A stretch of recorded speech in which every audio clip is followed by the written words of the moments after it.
Bonjour, bienvenue au trésor du ciel. Je te salue Bernard, toi et ton épouse. Que la grâce du Seigneur soit sur vous en ce jour. Alléluia, qui vous fortifie. Bonjour Hervé. Oui, la paix de Dieu qui surpasse toute intelligence, garde ton cœur et tes pensées en Jésus-Christ. Une bonne journée pour toi, dans la paix, dans la joie, dans la présence de Dieu. Voilà, vous êtes au trésor du ciel. Oui, la main de l'Éternel, oui, est là. Il agit encore aujourd'hui par son Esprit Saint. Oui, et il se manifeste sur cette terre au travers de sa parole. Oui, on va vraiment commencer cette émission. On va prier maintenant. Seigneur, merci. Merci parce que tu nous révèles encore ta grâce qui est grande, qui est infinie, Seigneur. Et nous désirons recevoir cette grâce et marcher dans cette grâce. Oui, pas marcher selon, oui, nos propres forces, oui, selon la loi, mais selon ta parole, selon ton esprit. Oui, merci, Seigneur. Merci d'ouvrir nos cœurs, d'ouvrir nos intelligences. Oui, que ta parole pénètre à l'intérieur de nous, qu'elle aille jusque dans nos entrailles, Seigneur, qu'elle transforme nos vies, oui, qu'elle révèle, oui, qui est Jésus-Christ. Oui, merci, Seigneur. Oui, cette journée t'appartient. Oui, nous te la remettons entre tes mains. Merci, Père, dans le nom de Jésus. Amen. Amen. Voilà les trésors du ciel. Oui, c'est bon de creuser la parole de Dieu chaque jour et de découvrir tout ce qu'il y a dedans. Et c'est vrai qu'il y a beaucoup de trésors dans la parole. Et ces trésors, nous voulons vraiment nous les approprier. C'est Dieu qui nous les donne gratuitement. C'est Dieu qui nous enrichit. C'est Dieu qui nous bénit au travers de ces trésors. Mais nous voulons surtout bénir ceux qui sont autour de nous. Nous avons reçu gratuitement, donnons gratuitement. Voilà, on continue sur la grâce. Donc, numéro 3, comment recevoir sa grâce? Et on va prendre 1 Pierre, chapitre 5, verset 5. Là, il nous est dit, de même, vous qui êtes jeunes, soyez soumis aux anciens, et tout dans tous vos rapports mutuels, revêtez-vous d'humilité, car Dieu résiste aux orgueilleux, mais il fait grâce aux humbles. Dieu résiste aux orgueilleux. Voyez, il y a une résistance de la part de Dieu quand nous sommes dans l'orgueil. Ouais. Qui a fait chuter? Qu'est-ce qui a fait chuter Satan? L'orgueil. Il a voulu prendre la place de Dieu et même se mettre au-dessus de Dieu. Voyez, et il est tombé. Il est tombé. L'orgueil nous fait chuter. Mais l'humilité, c'est juste le contraire. Ça, c'est Dieu qui nous élève. Donc, il est écrit, revêtez-vous d'humilité. Donc, c'est nous qui devons le faire, nous revêtir d'humilité. Et comment nous en revêtir? La réponse est dans Jacques 4, versets 6 et 7. Là, il y a une réponse. Là, il est écrit, il accorde au contraire une grâce plus excellente. C'est pourquoi l'Écriture dit, Dieu résiste aux orgueilleux et il fait grâce aux humbles. Et tout de suite après, soumettez-vous donc à Dieu, résistez au diable et il fuira loin de vous. Approchez-vous de Dieu et il s'approchera de vous. Nettoyez vos mains, pécheurs, purifiez vos cœurs, hommes irrésolus. Sentez votre misère, soyez dans le deuil et dans les larmes. Que votre rire se change en deuil et que votre joie en tristesse. Humiliez-vous devant le Seigneur et vous élèvera. Voyez, bien souvent on croit qu'on est meilleur que les autres, qu'on connaît toutes choses, que voilà, on est arrivé à un stade très spirituel, à une hauteur spirituelle. Je regrette, mais il y a encore en nous beaucoup de choses qui ne sont pas à la gloire de Dieu, à l'intérieur de nos cœurs, dans nos pensées. Il y a plein de choses qui ne sont pas conformes à la parole de Dieu. Et on se croit meilleur que les autres, et on se met au-dessus que les autres. Et ça prouve qu'il y a de l'orgueil. Un jour, il y a un frère qui est venu, et lui, il savait tout, en fin de compte. Il savait toujours faire mieux que les autres. Il avait toujours quelque chose à dire dans notre assemblée. Et le Seigneur m'a dit, c'est l'orgueil, c'est l'orgueil. Et je lui ai dit, ton problème, c'est l'orgueil. Et la parole de Dieu est venue dans son cœur, et toute la nuit, il n'a pas pu dormir. Il a été travaillé par cette parole. Et c'est vrai, quand on réalise qu'on est orgueilleux, ben on est travaillé parce que Dieu nous résiste. Ben, Dieu nous résiste. C'est pas parce qu'on a 30, 40, 50 ans ou même 60 ans de vie en Jésus-Christ qu'on est meilleur que les autres et qu'on sait mieux que les autres. Nous ne devons pas nous vanter de ces choses, mais bien au contraire, nous devons réaliser qu'on a besoin de sa grâce. On a besoin de garder un cœur humble. Et pour avoir un cœur humble, la Bible dit « humiliez-vous, humiliez-vous devant le Seigneur et il vous élèvera. Humiliez-vous et il vous élèvera. » C'est Dieu qui élève. Oui, je vois souvent des gens, ils viennent « oh, j'aimerais faire ci, j'aimerais faire ça. Oui, j'aimerais faire de plus grandes œuvres. » Oui, devant le Seigneur. Mais commence déjà à obéir à Dieu dans les petites choses. Commence à t'humilier devant Dieu. Réalise, oui, c'est pas parce que tu as beaucoup de choses dans la tête, oui, dans ton cerveau, que tu es dans la volonté de Dieu. Dieu est esprit et il nous parle d'esprit à esprit. Dieu désire que sa présence soit pas seulement dans notre tête, dans notre connaissance, mais oui, dans notre cœur, une connaissance révélée. Le renouvellement de l'intelligence se fait par la parole de Dieu, par le Saint-Esprit. Tous nos pensées doivent être captives à l'obéissance de Christ. Donc si nous désirons la grâce de Dieu, nous devons laisser de côté notre orgueil et nous soumettre à Dieu.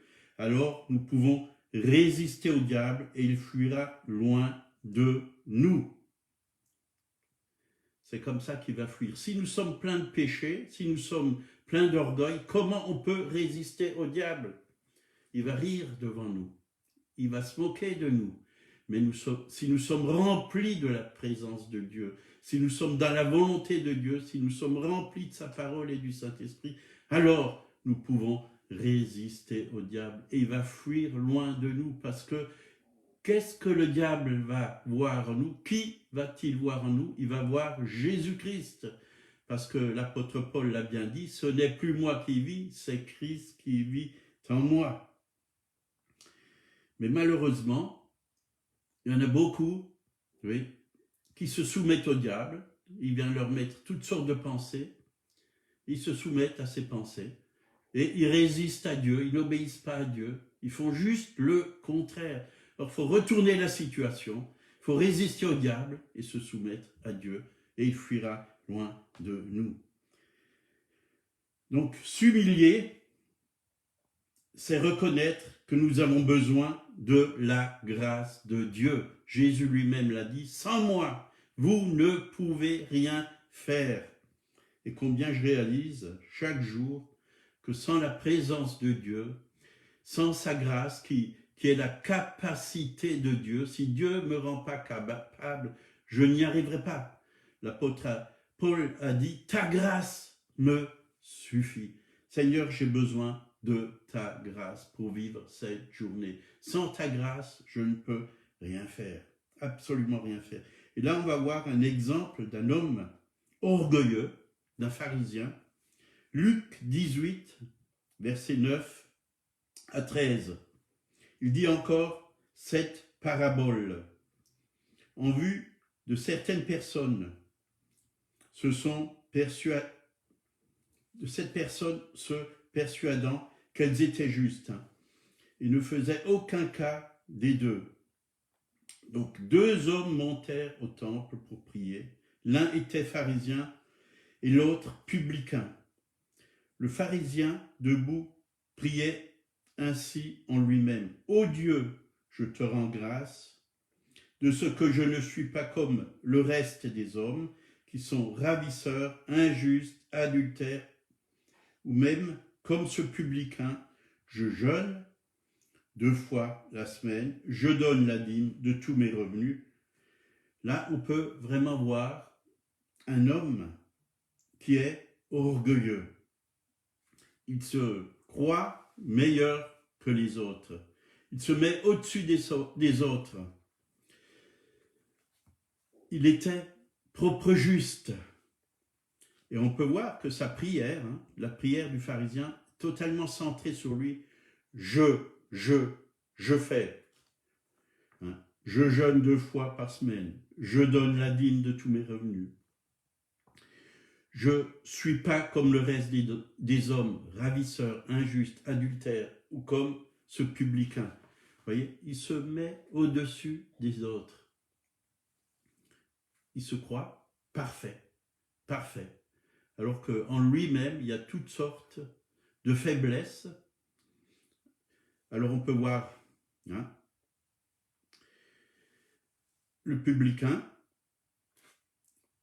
au verset 13, le publicain, se tenant à distance, n'osait pas même lever les yeux au ciel, mais il se frapperait la poitrine en disant « Ô Dieu, sois apaisé envers moi, qui suis un pécheur.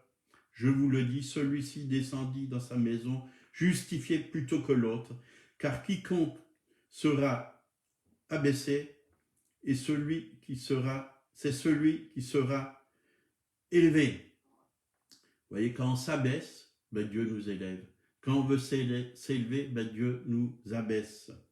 Le publicain reconnaissait qu'il avait besoin de la grâce, de la miséricorde de Dieu. Il ne se comparait pas aux autres. Il voyait son mauvais état de pécheur. Et il a regardé à Dieu pour recevoir la grâce et le pardon. Et là, il nous a dit qu'il est descendu dans sa maison justifié plutôt que l'autre.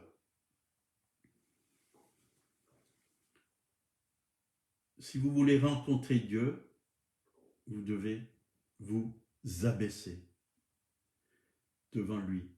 C'est pourquoi, moi, quand je prie chez moi, bien souvent, je me mets à genoux, je m'abaisse, parce que c'est un signe aussi d'humilité. Parce que je réalise que lui, il est grand. Et moi, je ne suis pas grand. Je suis petit devant lui. Lui, il est infiniment grand. Mais moi, je suis petit devant lui. Et j'ai besoin de lui. J'ai besoin de sa grâce. J'ai besoin de son esprit. J'ai besoin de sa sagesse. J'ai besoin de sa révélation. Sans moi, vous ne pouvez rien faire. C'est ça l'humilité. Reconnaître vraiment que nous avons besoin de lui. Jésus était l'ami des pécheurs. Il mangeait, il buvait, il était avec les pécheurs. Et il a été accusé, il a été critiqué. Mais il était avec ces gens vraiment petits. Oui, parce que les pécheurs aujourd'hui, les prostituées, les drogués, les gens de mauvaise vie, on les regarde d'en haut. Beaucoup de gens les regardent d'en haut avec un regard orgueilleux. Mais beaucoup de gens ne réalisent pas que ces pécheurs, c'est des gens qui sont victimes et ils ont besoin de la grâce. C'est pour ça que Jésus était avec eux. Il passait beaucoup de temps avec eux. Et parce qu'il les aimait, il a pu les libérer, il a pu les sauver, il a pu leur apporter la grâce de Dieu. Ne regardons pas les gens d'en haut. Même si vous avez un titre dans le ministère, apôtre, prophète, évangéliste, pasteur, docteur, ne regardez pas les gens d'en haut. Même Jésus lui-même s'est humilié. Hein. Dans Philippiens 2, versets 8 à 11, il est écrit « Il s'est humilié lui-même en faisant preuve d'obéissance jusqu'à la mort, même la mort sur la croix. C'est pourquoi Dieu l'a élevé à la plus haute place et lui a donné le nom qui est au-dessus de tout nom, afin qu'au nom de Jésus, chacun plie le genou dans le ciel, sur la terre et sous la terre, et que toute langue reconnaisse que Jésus-Christ est Seigneur, à la gloire de Dieu le Père.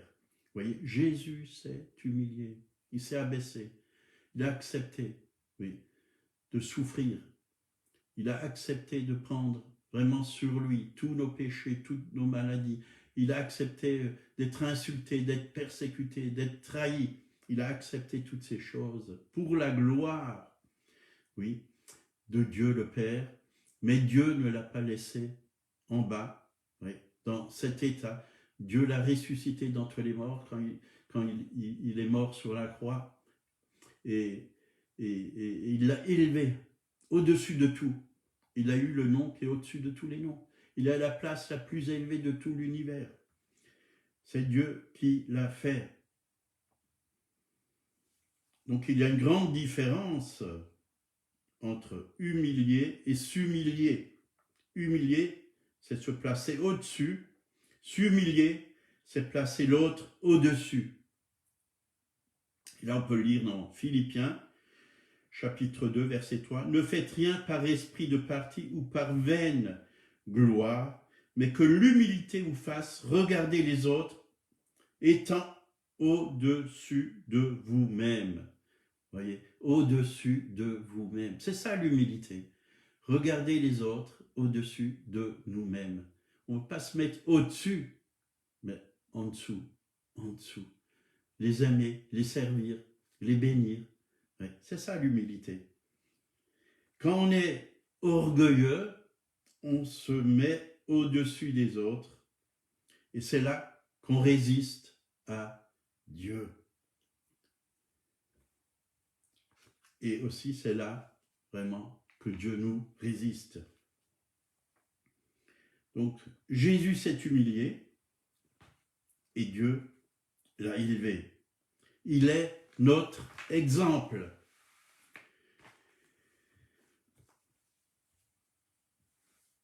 Qu'est-ce qui peut arrêter la grâce de Dieu dans nos vies? Hébreux 12, verset 15. Veillez à ce que nul ne se prive de la grâce de Dieu. Vous voyez, on peut se priver de la grâce de Dieu.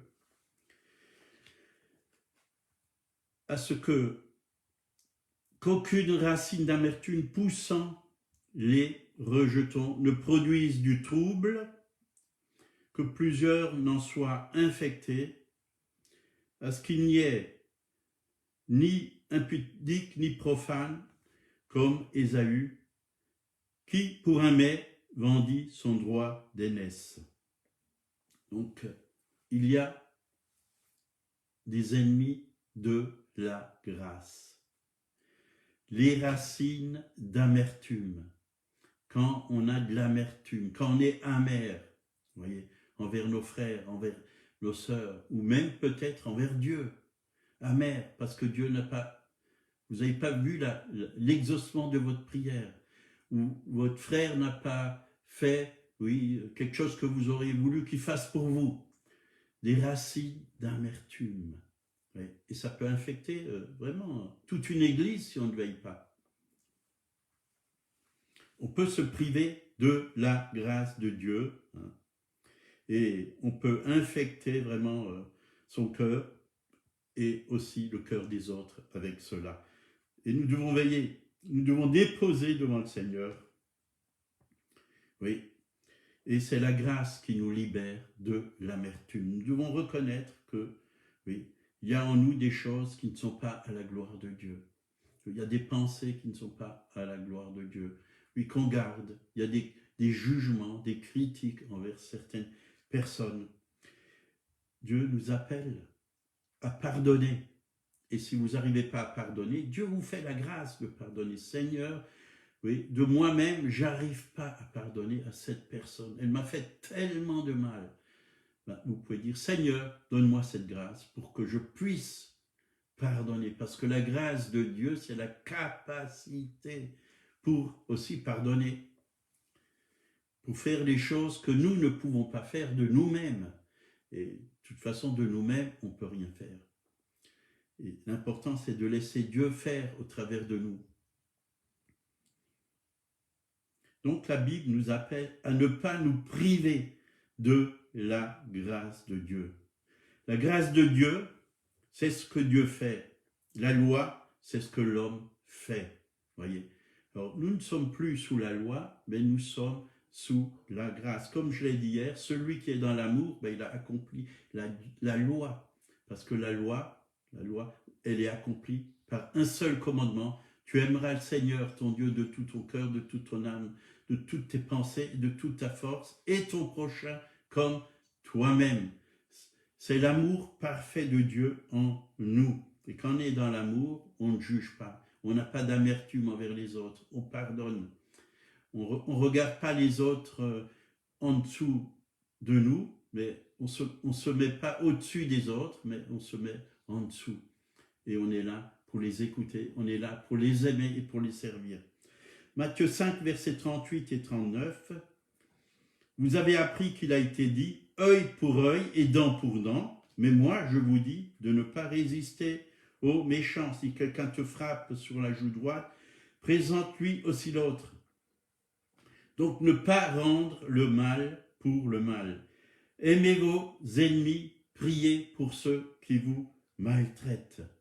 Voilà, ça c'est vivre dans la grâce de Dieu. Et c'est Dieu qui nous donne la force d'aimer même ceux qui nous font du mal, d'aimer nos ennemis, de ne pas rendre le mal, oui. Voilà, la grâce de Dieu est sur nous, et quand la grâce de Dieu est sur nous, on pardonne, on aime, malgré tout le mal qu'on fait. La loi c'est le contraire. On te fait du mal, tu rends le mal. Tu rends le mal. Œil pour œil, dent pour dent. Voyez, on te donne un coup, tu rends le coup. Mais quelqu'un te frappe sur la joue droite, tu tends encore l'autre, la gauche. Ça, c'est la grâce. Jacques 1, versets 16 et 17. Ne vous y trompez pas, mes frères bien-aimés, toute grâce excellente et tout don parfait descendent d'en haut du Père des Lumières, chez lequel il n'y a ni changement, ni ombre de variation. Toute grâce excellente est un don de Dieu. C'est Dieu qui nous donne toutes choses. Oui, on a besoin du Seigneur. On n'a rien mérité, mais il nous le donne. Oui, il nous le donne. Que ce soit le salut, que ce soit la délivrance, que ce soit la capacité de marcher, oui, selon sa parole, de marcher dans la vérité. C'est lui, toute grâce excellente, vous voyez, c'est excellent. La grâce de Dieu, c'est excellent, c'est bon. C'est bon, on a besoin de la grâce de Dieu. C'est excellent pour vivre, oui, pour vivre dans la volonté de Dieu, pour vivre dans la sainteté de Dieu, pour vivre dans la justice de Dieu. On a besoin de cette grâce qui est vraiment excellente. Oui. Le Père des Lumières, on a besoin de sa lumière à chaque instant, de chaque jour. On doit marcher dans sa lumière. Et nous ne pouvons pas marcher dans sa lumière sans la grâce, sans le don de Dieu. Oui. Tout vient de lui et Dieu ne change pas. Il est le même hier, aujourd'hui, éternellement. Nous, on change, mais Dieu ne change pas. Ce que sa bouche dit, sa main l'accomplit. Alors, ouvrons-nous ce matin et pour toute cette journée et pour chaque jour de notre vie à cette grâce excellente et marchons dans cette grâce. Seigneur, oui, tu es avec moi. Fais-moi grâce en ce jour que je puisse faire ta volonté, oui, et non la mienne, que je puisse obéir, oui, parce que la grâce aussi nous conduit dans l'obéissance. Sans lui, on ne peut pas. Sans sa grâce, on ne peut pas. C'est lui qui nous donne la capacité. Donc la bonne nouvelle est que notre Dieu, le Père des Lumières, renferme une grâce infinie, capable de nous aider à accomplir toutes les œuvres de notre vie présente et future. Amen. On va s'arrêter là. Merci Seigneur pour ta capacité, ta grâce. Nous en avons besoin. C'est vrai que bien souvent on a mis ce message de côté dans nos églises et on a toujours voulu faire par nos moyens, par nos propres forces, travailler, oui, de nos propres forces. Mais Saint-Esprit, nous voulons que toi, tu travailles au travers de nous. On ne travaille pas pour Dieu, mais on laisse Dieu travailler au travers de nous. C'est ça la grâce. Merci Seigneur de vraiment nous révéler ta grâce et que nous puissions marcher, oui, dans ta grâce chaque jour et faire les œuvres auxquelles tu nous appelles.